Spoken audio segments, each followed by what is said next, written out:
Global school के लिए सहायता का हाथ बढ़ाए। आपने 100-100 रुपए के लिए सबसे लोगों से अपील की थी। लोगों ने भी भरपूर आपको आशीर्वाद दिया था, अपनी मोहब्बतों से नवाजा था और जिसका रिजल्ट ये है कि 1 साल के अंदर आपने एक बहुत बड़ी, एक नहीं बल्कि 2-2 आलीशान इमारतें बना ली है। अब चूंकि नए एकेडमिक साल के लिए आप एडमिशन ले रहे हैं, अब जो आपका पोस्टर्स वगैरह हम लोग देख रहे हैं, आपका ब्रोशर देख रहे हैं, उसमें आप जो है 1.5 लाख रुपए, 1.5 लाख रुपए यू आर चार्जिंग एनुअली। तो सवाल ये है कि जो गरीब का बच्चा है, आप जो गरीब का बच्चा है जिसके लिए आपने लोगों से 100-100 रुपये मांगा था, वो 1.5 लाख रुपया कहाँ से अफोर्ड कर पाएगा? क्या कहेंगे इस पर? सबसे पहले तो मैं आप सबका शुक्रिया अदा करना चाहता हूं कि आप सब जो हैं हमारे स्कूल तशरीफ़ लाए। सारे जर्नलिस्ट का मैं शुक्रिया अदा करना चाहता हूं कि आप सब, और मुबारकबाद देना चाहता हूं कि आप वो काम कर रहे हैं जो जर्नलिस्ट को करना चाहिए, सच को लोगों के सामने लाने की कोशिश कर रहे हैं और आप हिम्मत दिखाकर मुझसे सवाल पूछ रहे हैं। उम्मीद करता हूं कि ऐसे मुझसे सवाल पूछते रहेंगे।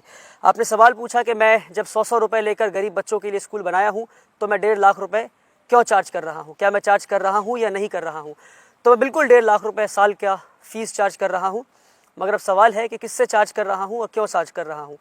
इस सवाल पे आने से पहले मैं एक बैकग्राउंड बनाना चाहता हूँ, बताना चाहता हूँ कि उम्मीद ग्लोबल स्कूल क्या है। क्या उम्मीद ग्लोबल स्कूल एक आम स्कूल है? नहीं, उम्मीद ग्लोबल स्कूल एक यूनिक स्कूल है। उम्मीद global school is not an ordinary school जहाँ बच्चे आए, पढ़े लिखे, पेट के लिए तालीम हासिल करें और जॉब सीकर्स बन के बाहर चले जाएँ और नौकरी पे लग जाए। नहीं, उम्मीद ग्लोबल स्कूल का एक मिशन है, वो ये कि इस स्कूल से किस तरह से हम लीडर्स बनाकर दुनिया को दे सके। ऐसे लीडर्स जो गरीबी को, गुर्बत को इस मुल्क से दूर कर सके। ऐसे लीडर्स जो मुसलमानों को इस मुल्क में अपनी खोई हुई इज्जत वापस दिला सके इंशाअल्लाह। और इस बात को याद रखते हुए अब मैं इस बात पे आता हूँ बताने के लिए कि उम्मीद ग्लोबल स्कूल फर्दर क्यों है। हम CBSE करिकुलम फॉलो कर रहे हैं, हम इस्लामिक स्कूल हैं। ऐसा स्कूल जो कुरान भी पढ़ाता है, जो दीनियात भी पढ़ाता है, जो हदीस भी पढ़ाता है, जो साइंस भी पढ़ाता है, जो हिस्ट्री और ज्योग्राफी और फिज़िक्स और केमिस्ट्री साथ में पढ़ाता है। एक ऐसा स्कूल है हम। और आपको जानकर हैरानी होगी कि हमारे यहाँ हम स्टेम एडुकेशन दे रहे हैं, यानी साइंस, टेक्नोलॉजी, इंजीनियरिंग और मैथमेटिक्स का। और हमारे स्टेम एडुकेशन की वजह से वर्ल्ड ट्रेड सेंटर पुणे, जो कि वर्ल्ड ट्रेड सेंटर न्यूयॉर्क की एक फ्रेंचाइजी इंडिया में है, उन्होंने हमें सर्टिफिकेशन दिया है कि हमारे curriculum is at par with international curriculum. यानी वर्ल्ड ट्रेड सेंटर पुणे, जो न्यूयॉर्क का एक फ्रेंचाइजी इंडिया में है, उन्होंने हमें सर्टिफिकेशन दिया है कि उम्मीद ग्लोबल स्कूल, और वो सर्टिफिकेट आप चाहे तो प्रेस रिलीज़ के बाद आपको दे सकता हूँ और आप लोग इसको पब्लिश कर सकते हैं कि उन्होंने सर्टिफाई किया है कि हमारा स्कूल का करिकुलम इंटरनेशनल करिकुलम के एट पार है, अल्हम्दुलिल्लाह रब्बिल आलमीन। इसके साथ साथ एक यूनिक काम जो आप स्कूल में कर रहे हैं, जो पूरी इंडिया में शायद ही किसी स्कूल में, वो ये कि हमारे पास एक तरबियती निज़ाम है और हर बच्चा मेरे ज़ेरे निगरानी इस बच्चे की तरबियत हो रही है। एक अमेजिंग तरबियती निज़ाम हमारे यहाँ है। ऐसा तरबियती निज़ाम जहाँ बच्चे तहज्जुद के लिए उठते हैं। आप यकीन नहीं करेंगे, कई बच्चे हमारे तहज्जुद के लिए उठते हैं। एक बच्चा 6 महीने हो गए हमें यहाँ पे स्कूल शुरू किए, शायद ही कोई बच्चा होगा हमारे स्कूल में जिसने हमारे यहाँ दाखिला लिया हो, जो क्लास 1 से लेकर के क्लास 7 तक पढ़ता हो, जिसने अपनी फ़जर की नमाज़ मिस की हो। मैं फ़जर की नमाज़ की बात कर रहा हूँ, अल्हम्दुलिल्लाह रब्बिल आलमीन, and let me boast about it कि हमारे बच्चों ने फ़जर की नमाज़ नहीं मिस की है। एक ऐसा निज़ाम है, तरबियती निज़ाम, कि जहाँ बच्चे तहज्जुद के लिए उठते हैं, फ़जर के लिए उठते हैं, 5 वक्त की नमाज़ पढ़ते हैं, झूठ नहीं बोलते हैं, एक शानदार, एक बेहतर मुसलमान, अच्छे मुसलमान बनते हुए इंटरनेशनल करिकुलम हासिल कर रहे हैं। फुटबॉल ग्राउंड है, बास्केटबॉल ग्राउंड है, हम TT इंट्रोड्यूस करने वाले हैं। किक बॉक्सिंग में हमारे बच्चे नेशनल चैंपियन बन चुके हैं। स्टेट चैंपियनशिप की लास्ट 3 ईयर्स की ट्रॉफी हमारे पास है। तो ये सारे बैकग्राउंड बताया ये समझाने के लिए कि क्या बैकग्राउंड में काम चल रहा है इन बच्चों को लीडर्स बनाने के लिए। हमने एक IT लैब सेटअप किया है जिसका ना फुल फॉर्म है इनोवेशन एंड टेक्नोलॉजी लैब। आपका सवाल ये था 1.5 लाख क्यों चार्ज कर रहा हूँ, मैं इस पर आता हूँ, मगर आप समझे कि हमने एक IT लैब सेटअप किया जिस लैब में हम बच्चों को रोबोटिक्स सिखा रहे हैं, ड्रोन टेक्नोलॉजी, AI, कोडिंग, हम बच्चों को उसमें 3D डिज़ाइनिंग एंड प्रिंटिंग सिखा रहे हैं। सारी चीज़ें हम बच्चों को सिखा रहे हैं उस लैब में। ये सारी चीज़ों जानने के बाद अब मैं आपको बताता हूँ कि हाँ, मैं 1.5 लाख रुपये चार्ज कर रहा हूँ, मगर क्यों चार्ज कर रहा हूँ और किससे चार्ज कर रहा हूँ। एक फ़र्क आपको समझना पड़ेगा। हमारे यहाँ ये सारी चीज़ें जानने के बाद आपको क्या लगता है कि एक बच्चे पे क्या खर्च होगा सालाना, जिसको हम लीडर बनाने की कोशिश कर रहे हैं। वो बच्चा नहीं जो पेट के लिए पढ़ रहा है, पढ़ के जाके फिर सोसाइटी की लाइबिलिटी बन जाए, फिर नौकरी के लिए जाए। नहीं, हर बच्चा जो यहाँ से पढ़ के निकलेगा ऐसा 10 और स्कूल खोलेगा और जॉब सीकर्स नहीं बल्कि जॉब प्रोवाइडर्स बनेगा, कम्युनिटी का लीडर बनेगा।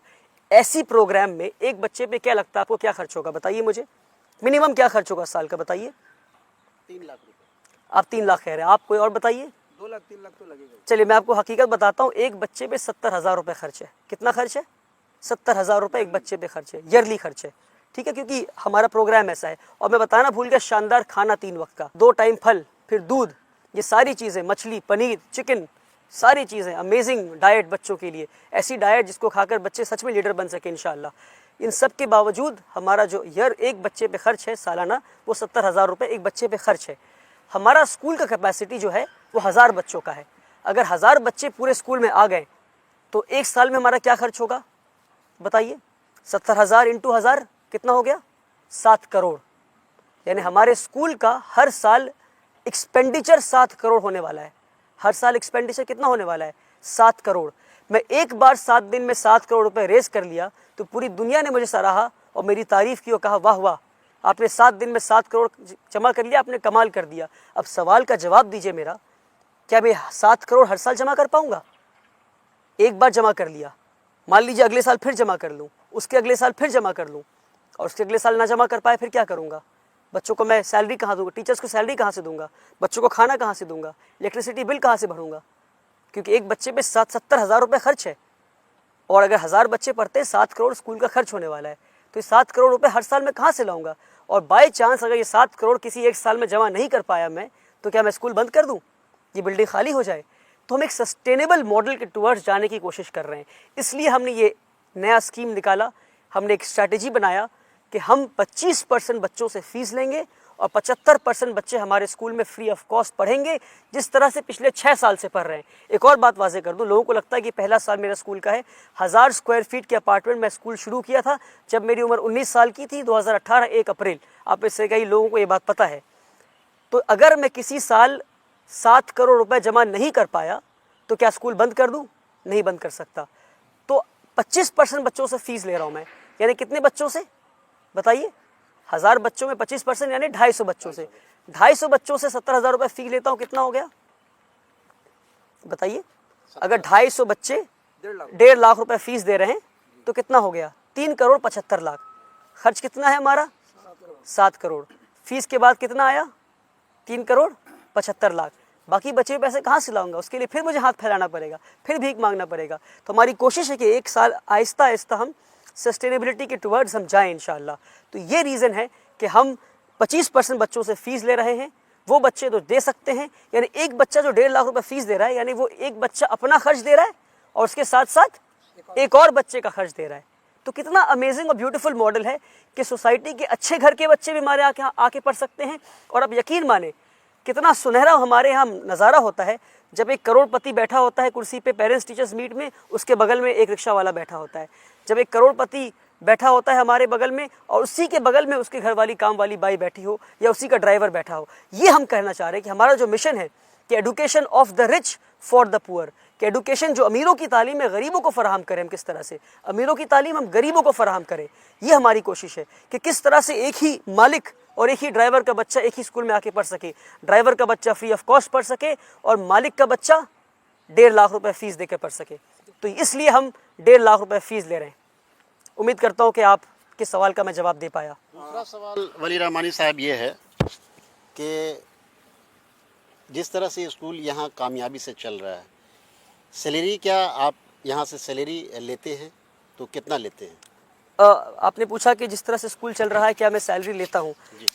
मैं पिछले 6 साल में सैलरी नहीं लिया हूँ और मेरी आगे भी नियत नहीं है कि मैं सैलरी लूँ। इसलिए नहीं क्योंकि सैलरी लेना गलत है, बल्कि सैलरी लेना चाहिए मुझे, अच्छी सैलरी लेना चाहिए मुझे, बल्कि इसलिए क्योंकि मैं एक अच्छे वेल टू डू फैमिली से आता हूँ। My father is a businessman, he is established businessman, और मुझे पैसों की ज़रूरत नहीं है। My father takes care of my bills, he pays of all my bills. और मेरे वालिद साहब की तरफ से हुक्म है कि मैं सैलरी ना लूँ।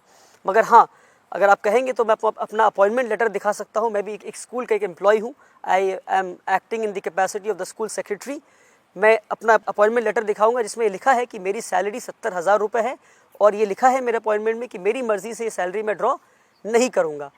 और हमने ये सिस्टम इसलिए बनाया है ताकि मेरे बाद कोई और बैठे जिसे पैसे की ज़रूरत हो इस कुर्सी पर, वो सैलरी ड्रॉ कर सके।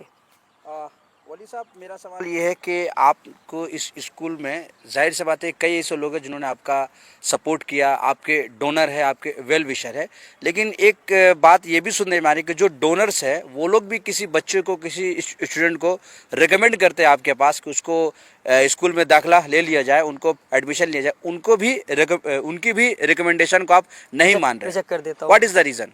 इसमें रीज़न ये है कि स्कूल जो हमारा पर्सन ओरिएंटेड नहीं है। स्कूल गुस्से नहीं चलता, मैं स्कूल नहीं चलाता, स्कूल चलाता सिस्टम है और मैं भी सिस्टम के मातहत हूँ। मैं सुनूंगा, सिस्टम की सुनूंगा, और हमने एक सिस्टम बनाया है, सिस्टम के तहत एडमिशन होना है। और डोनर्स, जिसने 100 रुपये दिया, जिसने 1 करोड़ रुपए या जिसने 10 करोड़ रुपए दिया, मुझे इंशाल्लाह आगे आने वाले वक्त में ऐसे भी डोनर्स होने वाले हैं इंशाल्लाह, मुझे अल्लाह की ज़ात से उम्मीद है। उन्हें समझना ये है कि डोनर्स पैसे देकर एहसान किसी पे नहीं कर रहे हैं, बल्कि मैं डोनर्स को इस तरह बताना चाहता हूँ कि डोनर्स इस तरह देखें कि मैं और ये स्कूल उन्हें एक अपॉर्चुनिटी दे रहा है कि वो अपने पैसे को सही जगह पे खर्च कर सकें, और हमारे यहाँ पर बल्कि इसको बिज़नेस की तरह देखें कि अल्लाह की रज़ा के लिए आप पैसा दे रहे हैं, आप कहीं और देंगे और यहाँ देंगे, उसमें फ़र्क क्या है? फ़र्क ये है कि यहाँ रिटर्न ऑन इन्वेस्टमेंट हाई है, यहाँ ROI जो है, रिटर्न ऑन इन्वेस्टमेंट बहुत हाई है। आप कहीं और किसी और इदारे में पैसे देंगे, वहाँ जॉब सीकर्स बनेंगे। यहाँ पैसा लगाएंगे, एक बच्चा ऐसा निकलेगा कि ऐसा एक और स्कूल बना सके। तो यहाँ जो रिटर्न ऑन इन्वेस्टमेंट है बहुत हाई है। तो इसको इस तरह देखें कि जो डोनर्स हमें डोनेशन दे रहे हैं उसमें डोनर्स का फ़ायदा है। और मैं कहता हूँ कि अक्सर जो लोग चैरिटी करते हैं वो चैरिटी इसलिए करते हैं ताकि गरीबों की मदद कर सके। मैं कहता हूँ अपनी मदद कीजिए, एक ऐसा मॉडल खड़ा कीजिए जिसमें आपसे बेहतर प्रोडक्ट बन के निकल सके, आपसे बेहतर जो है वो प्रोडक्ट बन के निकल सके। इसलिए मैं कहता हूँ कि डोनर्स के रिकमेंडेशन को मैं रिजेक्ट नहीं करता, मैं डोनर्स के रिकमेंडेशन को सिस्टम और प्रोसेस में डाल देता हूँ। सिस्टम रिजेक्ट करता है और सिस्टम ले लेता है। मैं डोनर्स की बात नहीं सुनूंगा, मुझे जवाब डोनर्स को नहीं देना है, मुझे जवाब अल्लाह सुब्हान ताला को देना है। और हमारा एडमिशन प्रोसेस बहुत ट्रांसपेरेंट है और ट्रांसपेरेंसी के साथ ही मैं काम करना चाहता हूँ। बल्कि मैं कहता हूँ मेरी 2 अपनी बेटियाँ हैं, जो मेरी अपनी बेटियाँ हैं, 2 छोटी बेटियाँ। मैं कहता हूँ कल को अगर मैं चाहूँ कि अपनी बेटियों को दाखिला स्कूल में करा दूँ, मैं नहीं करा सकता। मुझे एडमिशन फॉर्म लेना होगा और मुझे मेरी बेटियों को, अपनी बेटियों को एडमिशन प्रोसेस से गुजरना होगा। और मुझे नहीं पता कि उनका एडमिशन हो पाएगा कि नहीं, एडमिशन टीम ही डिसाइड करेगी कि एडमिशन उनका हो पाएगा या नहीं हो पाएगा। सर एक सवाल है कि कैसे आप जज करेंगे कि जो 75% जो बच्चे हैं वो आप उनसे पैसे नहीं लेंगे और जो 25% जो बच्चे आप उनसे जो पैसे लेंगे, तो आप उसको जस्टिफाई कैसे करेंगे कि वो साहिब हैसियत है और ये साहिब हैसियत नहीं है? जो 25% बच्चे पैसा देंगे वो साहिब हैसियत ही लोग आएंगे, तो उस पर हमें सवाल करने की ज़रूरत नहीं है कि भाई आप साहिब हैसियत है कि नहीं। जो पैसा दे पा रहा है वो खुद ब खुद एक प्रूफ है कि साहिब हैसियत है। सवाल रहा कि 75% बच्चे यानी 750 बच्चे जो स्कूल में पढ़ेंगे वो गरीब बच्चे, हम कैसे पता करेंगे? तो हमारा एडमिशन प्रोसेस का 3 लेयर्स है। पहला ये है कि आप एडमिशन फॉर्म लेकर जाएं, फॉर्म लेने के बाद आपका इम्तिहान होगा, टेस्ट होगा। अगर आप टेस्ट पास करते हैं तो उसके बाद आपका इंटरव्यू होगा। इंटरव्यू बच्चों का और पेरेंट्स का होगा। इंटरव्यू राउंड अगर आप क्वालिफाई करते हैं तो हमारा होम सर्वे होगा, चाहे हिंदुस्तान के किसी भी कोने में हो। हमारी टीम जाकर आपके घर को देखेगी, घर के सर्वे करेगी और ये देखेगी कि अगर आप कह रहे हैं कि आप गरीब हैं तो सच में गरीब है या नहीं है। आपके घर में क्या क्या चीज़ें हैं, फ्रिज है, आपके घर में ओवन है, आपके घर में टीवी है, घर कितना बड़ा है, कितने कमरों का घर है, आपके पड़ोसी कैसे हैं, किस लोकेलिटी में घर है। बल्कि हमारा पूरा एक फॉर्मेट बना है होम सर्वे का इंशाल्लाह। तो हम वो होम सर्वे पिछले 2 सालों से करते हुए आ रहे हैं, उसको हमने और मजबूत बना दिया सर्वे के सिस्टम को इंशाल्लाह। हम इस सर्वे के ज़रिए हम फाइनल जो है, मान लीजिए 100 बच्चे सिलेक्ट हो गए, अब उन 100 बच्चे के घर हमारी टीम जाकर ये देखेगी कि अगर वो 100 बच्चे सच में गरीब हैं या नहीं, और नहीं है तो कई बच्चे इन द पास्ट रिजेक्ट भी हुए हैं और फिर हमने उनसे कहा है या तो आप फीस कैटेगरी में आइए या तो आप एडमिशन मत लीजिए। सर दाखिले का क्लास क्या है सर, किस क्लास से दाखिला देते हैं आप? हम लोग क्लास 1 से दाखिला लेते हैं। अभी क्लास 1 से लेकर के 8 तक हमारा स्कूल चल रहा है। कोलकाता में एक ऐसे शख्स हैं जिन्होंने सवाल किया कि जिस ज़मीन पे ये स्कूल बना है, उम्मीद ग्लोबल स्कूल, ये 90 इयर्स के लीज़ पे है कि 90 इयर्स के बाद ये स्कूल का लीज़ ख़त्म हो जाएगा, तो इसका क्या जवाब है आप? देखिए, ऐसे लोगों को मैं जवाब देकर अपना टाइम वेस्ट नहीं करना चाहता। उम्मीद ग्लोबल स्कूल एक ग्लोबल स्कूल है और बहुत सिंपल फंडा है। हमारे वेबसाइट पे जाइए, हमारे वेबसाइट पे स्कूल की ट्रस्ट के कागजात, ज़मीन के कागजात, सारी चीज़ें अपलोडेड है। मुझे बात करने की ज़रूरत ही नहीं। अगर कोई पढ़ा लिखा इंसान है, थोड़ी भी पढ़ाई लिखाई की हो और अंग्रेज़ी पढ़ सकता हो, क्योंकि सारी चीज़ें अंग्रेज़ी में लिखी है हमारे वेबसाइट पर, तो वेबसाइट पे जाइए, लीगल कंप्लायंस हमारा एक उसमें सब हेडिंग है, उस पर जाकर हमारे ट्रस्ट के कागजात देखिए, हमारे आप जाकर ज़मीन की कागजात देखिए, वो सारी चीज़ें हमारे वेबसाइट पे अपलोडेड हैं। और जाकर देखिए लीज़ पे दिया गया है या ट्रस्ट पर ज़मीन है। ये बेकार की अफवाह फैलाने की बजाय बेहतर होगा कि थोड़ी पढ़ाई लिखाई करें, थोड़ी रिसर्च करें, और कोई अच्छा काम कर रहा है तो उसे सपोर्ट करें, ना कि उसे डिफेम करें, उसे बहतान लगाए बिना सच्चाई जाने। अगर एजुकेशन मॉडल को ज़्यादा लोग एक्सेस कर पाए, उसके लिए आपका क्या स्टेप है?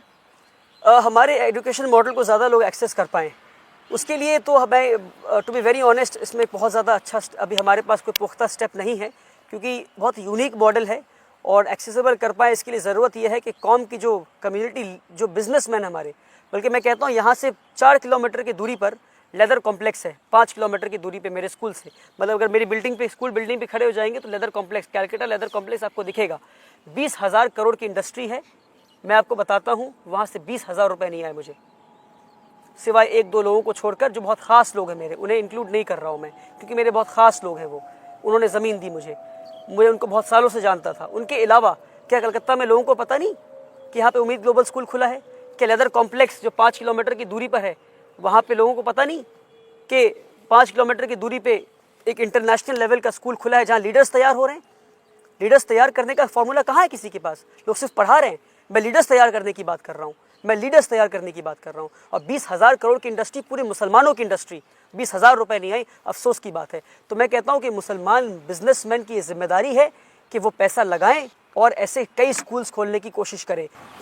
वली रहमानी साहब, उम्मीद ग्लोबल स्कूल के चर्चे बरादरान वतन में भी है और उनकी भी चाहत है कि उनके भी बच्चे यहाँ से तालीम से आरास्ता हों। उनके लिए क्या कदम उठाएं? अफसोस की बात यह है कि एक स्कूल पूरे मुल्क को केटर नहीं कर सकता, एक स्कूल बल्कि एक डिस्ट्रिक्ट को केटर नहीं कर सकता, एक स्कूल एक एरिया को केटर नहीं कर सकता। एक स्कूल में मैक्सिमम जो बच्चे पढ़ सकते हैं 1,000-1,200 बच्चे। तो अपनी जब मैं फंड रेजिंग कर रहा था तो मैं उस वक्त भी ये कहा था इस तरह के 100 से ज़्यादा स्कूल की ज़रूरत है पूरे मुल्क भर में।